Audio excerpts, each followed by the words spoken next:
What kind of person looks for warnings, danger, and violence, then dives headfirst into it? A lunatic? Maniac? Close. Meet Greg Johnson, the tornado hunter. Greg has a bucket list philosophy. Our time on Earth is limited, so build the best legacy you can while there's still time. Greg will inspire you to chase your passions and share some lessons he's learned from pursuing his. Why would you do it? Well, there's three reasons for me that make this such a great occupation and such a great way to make a living. First one is what we call first response. You have to understand that I'm putting myself in the danger zone. Our team is in the danger zone whenever we're under one of these storms.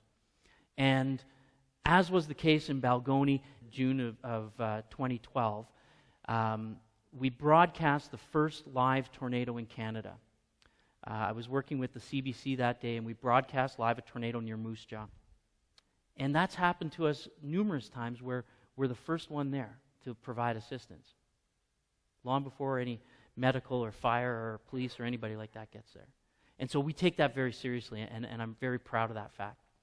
The second one is ground truth. On June 26, 2012, here's what happened. But we're traveling down 363, and there's this big storm, and it develops this wall cloud, and we can see this funnel developing. And so our first job every time we see something like this is to contact Environment Canada. So I pick up the phone. I'm not driving. Ricky's driving. So I pick up the phone. I phone the Environment Canada reporting line. I say, "Hi, this is Greg Johnson. I'm Can Warren Certified Spotter 2784, and I'm traveling west of Moose Jaw on Highway 363. We see a rotating wall cloud."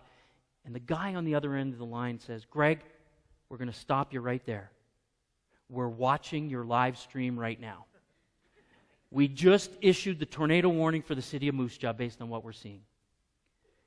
But now they have the opportunity, through the use of Twitter, through the use of live stream accounts like ours, to actually see real time what's happening. Reporting and documenting. Reporting and documenting for me is the reason I got into this, and it's still the top priority for me. When people ask me all the time, they say, "You go to a place, there's this town, it's been devastated, this farmyard. Do you feel creepy walking in there with your camera to take pictures?" The answer is no. And the reason is because it's an important job. I want you to think about 1912, City of Regina. I know there's only a couple of you who are here for that event, but 1912, we had this Regina cyclone rolled through, and it devastated downtown part of the city. In today's dollars, they think it might have been $1 billion disaster if it would have happened today. It was an F4 tornado, the deadliest tornado in Canadian history.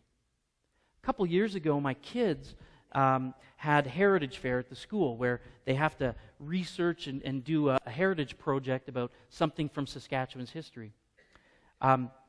My kids didn't research the 1912 tornado, but that's good, because probably half the class did that year because it was the 100th anniversary. But here's the cool thing about it.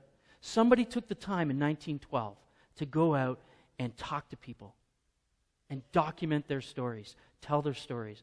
So much of these kind of events go undocumented, and they get lost. They get lost to your anecdotes.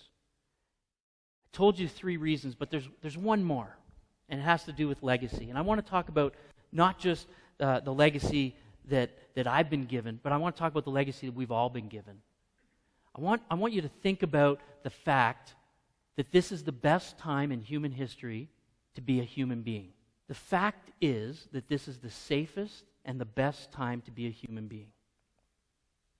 I want you to think about the fact that we have the fewest deaths from war and famine and disease right now than any time in our history. Think about the human comforts that we have. You know, we say things like, if you do something you love, you never have to work another day in your life. Man, I am living proof of that. People say, "What do you do?" I go, "I'm unemployed. And I love it. I'm doing the thing that I love." And I think that's an important legacy for my kids. Sincerely, I want them to find a fork in the road. I want them to take it. It's important stuff. I want to build the best legacy I can while there's still time. Thank you very much.